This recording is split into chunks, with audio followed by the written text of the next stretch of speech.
अपने इस YouTube channel पे।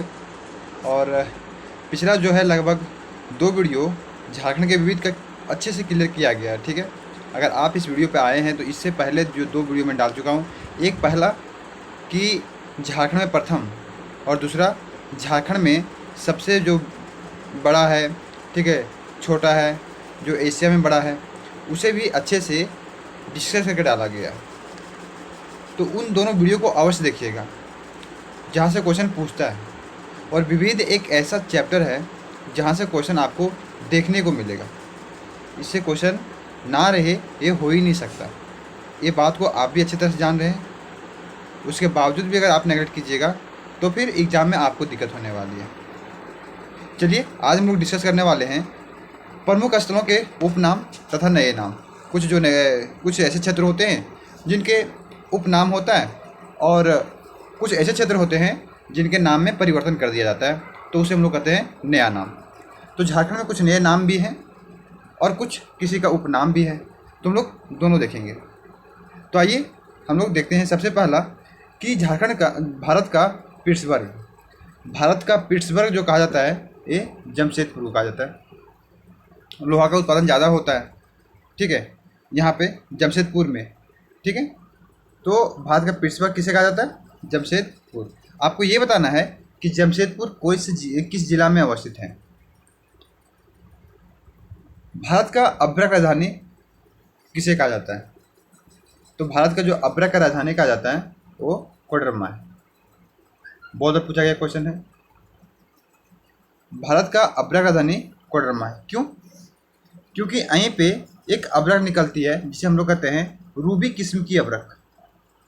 रूबी किस्म की अभ्रक, जैसे आप लोग तो अभ्रक जानते हैं कि जो सफ़ेद रंग का जो हम लोग निकालते होंगे बचपन में, जो चमकीली लगती है देखने में, ठीक है, इसका मांग पूरे एशिया में वो बहुत ज़्यादा है। इस रूबी अभ्रक, सबसे महंगा अभ्रक का भी बहुत सारे प्रकार होते हैं, उसमें सबसे महंगा जो अभ्रक है ये रूबी किस्म का ही अभ्रक है।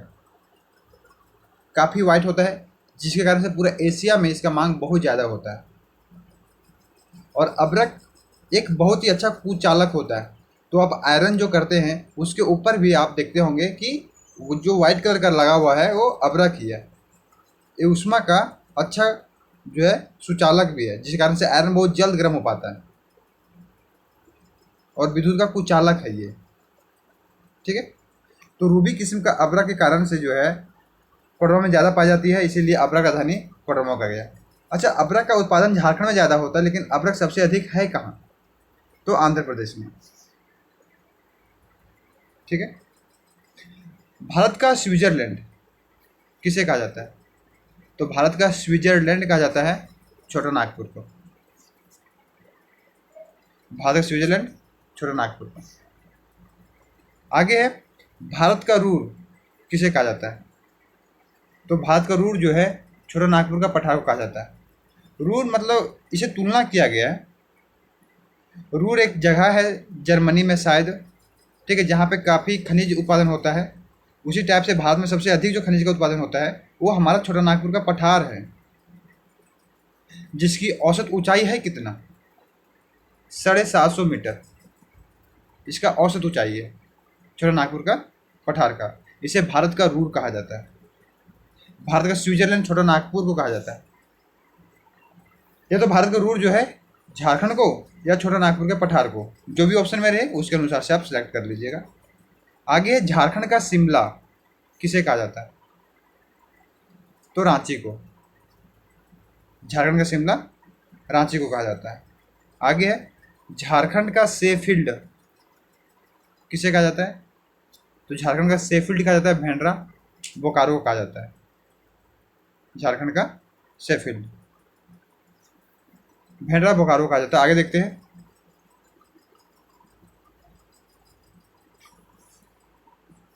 आगे है झारखंड स्थलीय महादेव किसे कहा जाता है?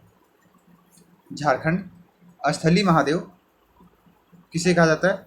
तो बैद्यनाथ धाम, जो बैद्यनाथ धाम है उसे झारखंड का स्थलीय महादेव कहा जाता है। जो बैद्यनाथ धाम है ये कहाँ पे अवस्थित है?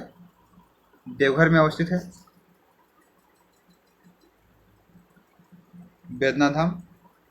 और यहाँ पे जो है महादेव की पूजा, जो श्रावण जो मेला लगता है सावन में, जो लोग बोलबम के नाम से भी झारखंड में काफ़ी ज़्यादा प्रचलित है, वही जगह को बैद्यनाथ धाम देवघर कहा जाता है। ऐसा मानना है कि रावण जब शिवलिंग को लेके जा रहे थे तो उसी क्रम में जो है एक शिवलिंग वहाँ पे शिवलिंग रखा गया था, तो वही शिवलिंग जो है वहीं पे स्थापित कर दिया गया। और आज उस शिवलिंग का नाम जो है ठीक है, शायद मनोकामना शिवलिंग वही है। आगे देखते हैं झारखंड की सांस्कृतिक राजधानी किसे कहा जाता है। सांस्कृतिक राजधानी देवघर को। अभी तक हम लोग दो राजधानी पढ़े हैं। एक राजधानी था अब्रक की राजधानी, जो कौन है, कोडरमा है, क्योंकि वहाँ पे कोडरमा में ज़्यादा उत्पादन हो रहा था। झारखंड की सांस्कृतिक राजधानी, जो हम लोग को सांस्कृतिक मूल भाव से देखा जाए, जहाँ पे ज़्यादा भगवान वगैरह हैं, वो देवघर सांस्कृतिक राजधानी इसीलिए कहा जाता है इसे। झारखंड का खजाना जहाँ पे ज़्यादा खनिज उत्पादन जो होता है और आर्थिक दृष्टि से जो बहुत महत्वपूर्ण जगह है, वो है हमारा छोटा नागपुर का पठार। इसे झारखंड का खजाना कहा जाता है, भारत का रूर कहा गया। छोटा नागपुर का हल्दी घाटी किसे कहा जाता है, कोराम्बे गुमला। जो कोराम्बे है उसे छोटा नागपुर की हल्दी घाटी कहा जाता है।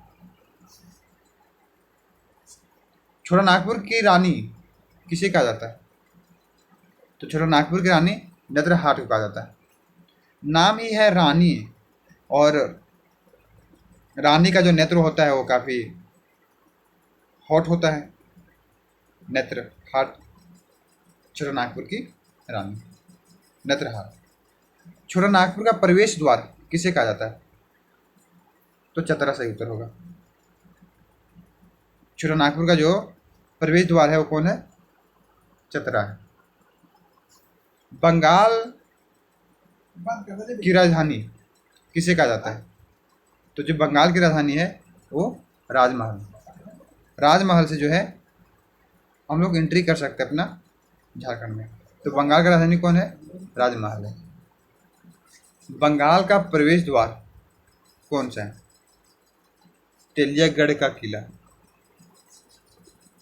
जो साहेबगंज में स्थित है। ठीक है, बहुत पूछा गया क्वेश्चन है कि तेलियागढ़ का किला कहाँ पे अवस्थित है, साहेबगंज में अवस्थित है। और इसी साहेबगंज में एकमात्र नदी जो गुजरती है वो है गंगा नदी। ठीक है, गंगा नदी, जिसकी यहाँ पे 40 किलोमीटर लंबाई के साथ जो है झारखंड में प्रवाहित होती है साहेबगंज होते हुए। और यही साहेबगंज में जो है वो राजमहल शहर अवस्थित है। ठीक है, राजमहल शहर कहाँ पे है, तो साहेबगंज में। बंगाल का शोक किसे कहा जाता है, तो दामोदर को कहा जाता है। बंगाल का शोक, बंगाल में दो स्थान से जो दामोदर नदी है ये झारखंड से होते हुए सबसे पहले ये कहाँ पे जाती है, बंगाल का पहला जो क्षेत्र आता है वो है रानीगंज। रानीगंज में प्रवेश करती है। रानीगंज में प्रवेश करने के बाद, ठीक है, ये जो वहाँ का वर्धमान है, और वहाँ पे वर्धमान के साथ साथ एक और क्षेत्र है, ठीक है, तो उन जगहों पे जो है ये क्या करता है कि बाढ़ काफ़ी मात्रा में ला देता है। इसीलिए इसे बंगाल का शोक कहा गया है, दामोदर नदी को। इसे पहले दामोदर नदी के बारे में बताए थे कि दामोदर नदी का उद्गम कहाँ से हो रहा था, तो लातेहार का टोरी से हो रहा था। ठीक है, ये प्रवाहित होते हुए कहाँ पे जा रही थी, इसका मुहाना हुगली नदी है। इसकी सहायक नदियाँ हम लोग देखे थे, दामोदर का सहायक नदियाँ बराकर, बोकारो, कोनार, भेड़ा, जमुनिया, कतरी, ये सभी दामोदर की ही सहायक नदियाँ हैं। और फिर इसकी कुल लंबाई पूछ लेता है कभी कभी क्वेश्चन में, दामोदर की कुल लंबाई कितनी है, 590 किलोमीटर है। 192 किलोमीटर झारखंड में प्रवाहित होती है। दामोदर नदी का उपनाम क्या है, दामोदर का देव नदी कहा जाता है, जैविक मरुस्थल कहा जाता है, बंगाल का शोक कहा जाता है, ये सभी इसी का उपनाम है।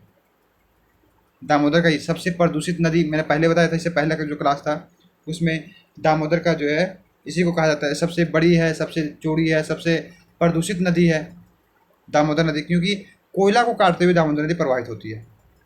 ठीक है, इसीलिए दामोदर नदी बंगाल के शोक से प्रवाहित ये है। ठीक है, इसकी अपवाद क्षेत्र कितना है?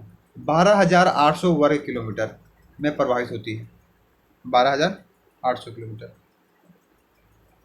रानीगंज पश्चिम बंगाल में सबसे पहले किस शहर में प्रवेश करती है? तो वो है रानीगंज, उसके बाद आसनसोल, फिर वर्धमान, और फिर एक शायद कुड़कू है, इसी टाइप से नाम है उसका। आगे खदानों का शहर किसे कहा जाता है? जिसका सही उत्तर होगा धनबाद, क्योंकि धनबाद में माइनिंग ज़्यादा होती है, खनन ज़्यादा होता है, इसीलिए काफ़ी खदान बन जाता है, तो इसलिए खदानों का शहर ही कह दिया गया धनबाद को। कोई दिक्कत?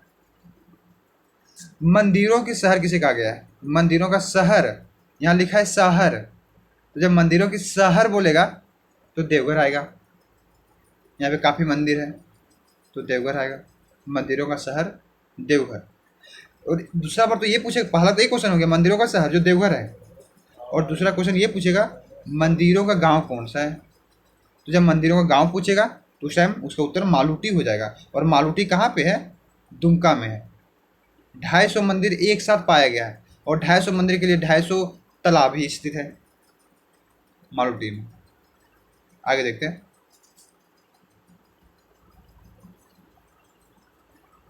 आगे शहीदों का नगर किसे कहा गया?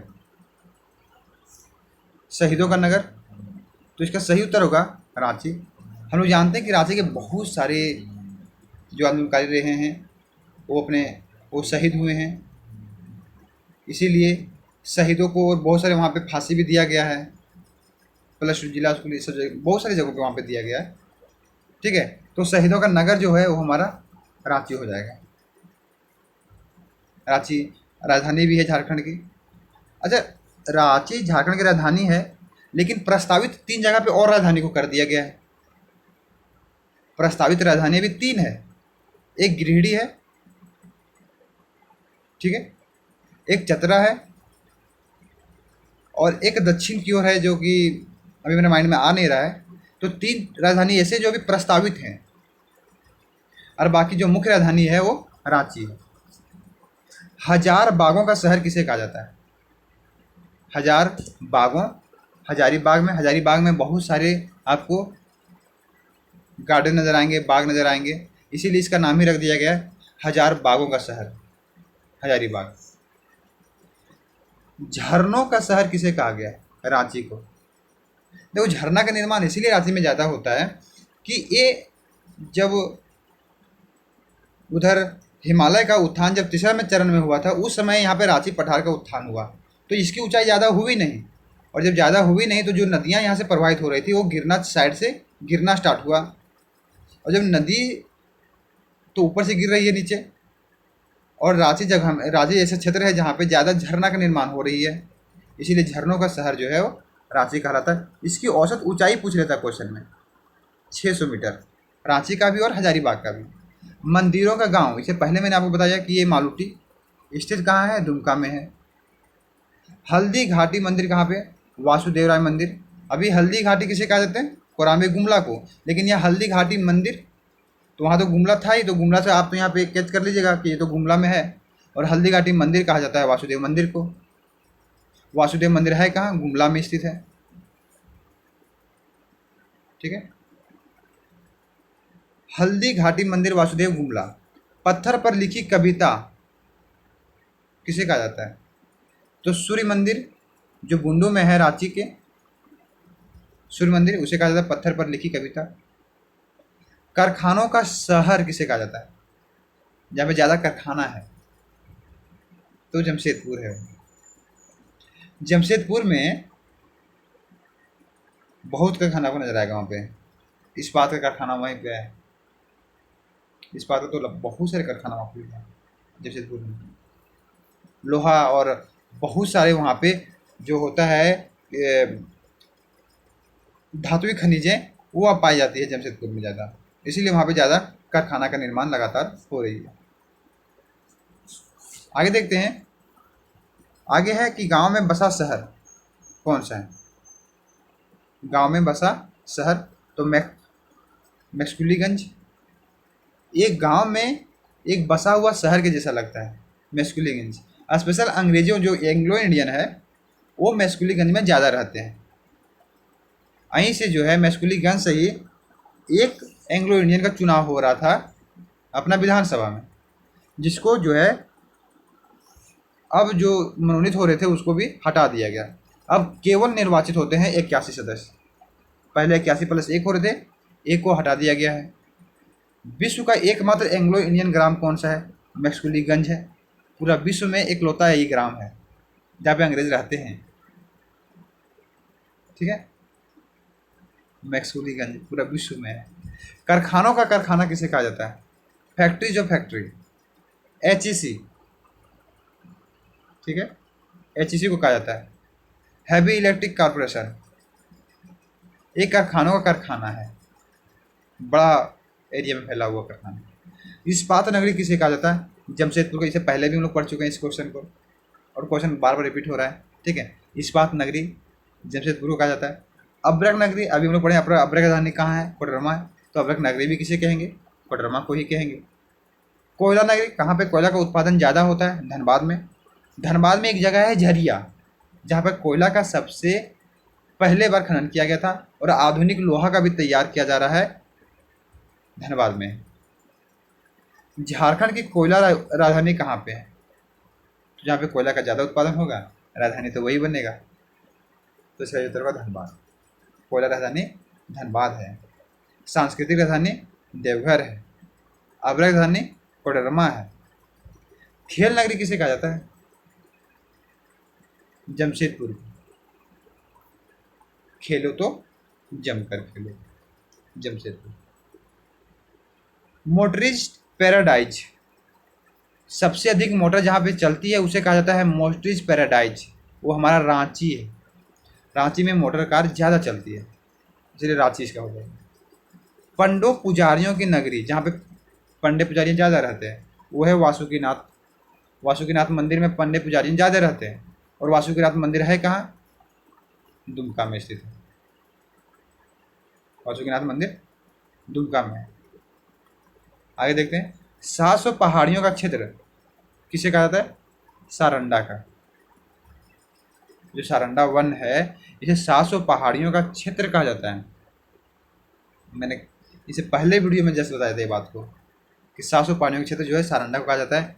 ये सारंडा झारखंड के सबसे बड़े जंगल में से एक है, और ये सारंडा जंगल है कहाँ, पश्चिमी सिंहभूम में है ना। इसीलिए सबसे ज़्यादा जंगल भी जो है हमारे झारखंड के पश्चिमी सिंहभूम जिले में ही है, और सबसे कम कहाँ पे है, देवघर में 169 वर्ग किलोमीटर में। आगे देखते हैं। सौंदर्य एवं सूर्यास्त जो है कहाँ पे जो है, सूर्योदय एवं सूर्यास्त का सौंदर्य स्थल किसे कहा जाता है, नेत्रहाट में। नेत्रहाट में एक जगह है मैग्नोलिया पॉइंट, वहाँ से आपको सूर्यास्त का नज़ारा और सूर्योदय दोनों का नज़ारा जो है आपको काफ़ी अच्छे दृष्टि रूप से और काफ़ी अच्छे नज़ारा वहाँ पे देखने को मिलता है, इसीलिए उसे कहा जाता है सूर्योदय का भी और सूर्यास्त का भी सौंदर्य स्थल, नेत्रहाट को कहा जाता है। आगे देखते हैं। आगे है पहाड़ियों की मलिका किसे कहा जाता है, तो नेत्रहाट। अभी बोल रहे हैं रानी भी नेत्रहाट ही है, पहाड़ियों की मलिका भी नेत्रहाट को ही कहा जाता है। अब कुछ हम लोग देखेंगे पुराना नाम से नया नाम बन गया। ठीक है, ये भी क्वेश्चन बहुत बार पूछा जाता है। इस सारे क्वेश्चन को आप स्टार मार के और दिमाग में फिट करके रखा कीजिए। जैसे पुंड या पुंड्र किसे कहा जाता है, तो छोटा नागपुर को कहा जाता है, या तो झारखंड को भी कहा जाता है पुंड या पुंड्र, झारखंड को, छोटा नागपुर को। नरीकंठ जंगल तराई किसे कहा जाता है, संथाल परगना को कहा जाता है। आप इसे इस तरह से याद रख सकते हैं। और इसे एक और नाम से कहा जाता है कांकजोल। ठीक है, कांकजोल के नाम से भी संथाल परगना को ही कहा जाता है। तो नरीखंड, जंगल तराई और कांकजोल, ये तीनों नाम जो है वो संथाल परगना को कहा जाता है। आगे विल्किंसनगंज रांची को कहा जाता है, ठीक है। विल्किंसनगंज एक शासक, एक मतलब कि अंग्रेज का ही जो है यहाँ पे शासन कर रहे थे, विल्किंसन, तो उन्हीं के नाम से जो है विल्किंसनगंज रख दिया गया और बाद में उसका नाम चेंज करके जो है रांची किया गया। किशुनपुर भी रांची को ही कहा जाता है, पुराना नाम है सब, विल्किंसनगंज, किशुनपुर, ये सब पुराना नाम है रांची का। पलाउन या पालून, पलामू कहा जाता है पहले, पलाउन, पालून, नाम से पता चल रहा है पलामू। बिजरा बाग, तो देखिए ये चेंज होगा, बिजरा बाग से बनेगा डाल्टनगंज और डाल्टनगंज से बनेगा मेदिनीनगर जो वर्तमान में है मेदिनीनगर। तो बिजरा बाग पहले था, डाल्टनगंज को पहले कहा जाता था बिजरा बाग और फिर डाल्टनगंज का नाम चेंज कर दिया गया है मेदिनीनगर, ठीक है। आगे देखते हैं, अच्छा पलामू का मुख्यालय कहाँ है, तो मेदिनीनगर। पलामू का मुख्यालय भी कहाँ पे, तो मेदिनीनगर में ही है। आगे देखते हैं, साकची किसका पुराना नाम था, साकची से पहले वीडियो बताया गया है, जमशेदपुर को ही साकची कहा जाता है, ठीक है। जमशेदपुर को ही पहले साकची कहा जा रहा था। बहुत फेमस क्वेश्चन है ये, क्वेश्चन बहुत पूछता है ये, स्टेट में भी और सेंट्रल में भी, दोनों में पूछता है। बैजनाथ मठ को बैजनाथ धाम कर दिया गया, सिंपल बैजनाथ को बैजनाथ, सिर्फ मठ को धाम कर दिया गया है। माराफारी किसको मारेंगे, जो बकरा लोग होता है ना, बोकारो, माराफारी। बोकारो का क्षेत्रफल कितना है, 2883 वर्ग किलोमीटर, ठीक है, बोकारो का क्षेत्रफल। गुप्त काशी किसे कहा जाता है, मालूटी को, क्योंकि काशी एक फेमस जगह है और मालूटी में हम लोग जानते हैं कि यहाँ पे जो है मंदिरों का गांव कहा जाता है मालूटी को, जो दुमका में स्थित है। तो गुप्त काशी कहा जाता है, मालूटी को कहा जाता है गुप्त काशी। मोरखी, मोरखी, मायूरक्षी को कहा जाता है मोरखी, पहले मायूरक्षी को कहा जाता है, मोरखी कहा जाता है। क्वेश्चन पूछता है कि मायूरक्षी पहले क्या कहा जाता है, मोर नदी का मोर कहा जाता था या मोरखी, मयूर, तो वहाँ पे कंफ्यूज हो जाइएगा, ठीक है। तो कहा पहले कहा जा रहा था मोरखी कहा जा रहा था, साफ लिखा हुआ। टेम्पल ग्राउंड किसे कहा जा रहा है, किन्नन स्टेडियम जो जमशेदपुर में है, किन्नन स्टेडियम कहाँ पे स्थित है, जमशेदपुर में, किन्नन स्टेडियम, इसी को कहा जाता था पहले टेम्पल ग्राउंड कहा जा रहा था। आगे टिस्को, टिस्को को कहा जाता है टाटा स्टील, पहले टाटा स्टील को कहा जा रहा था, टिस्को कहा जाता था, टाटा स्टील को पहले टिस्को कहा जा रहा था। कोई दिक्कत, बस आज इतने ही, मिलते हैं फिर कल नेक्स्ट वीडियो के साथ, तब तक जोहार झारखंड।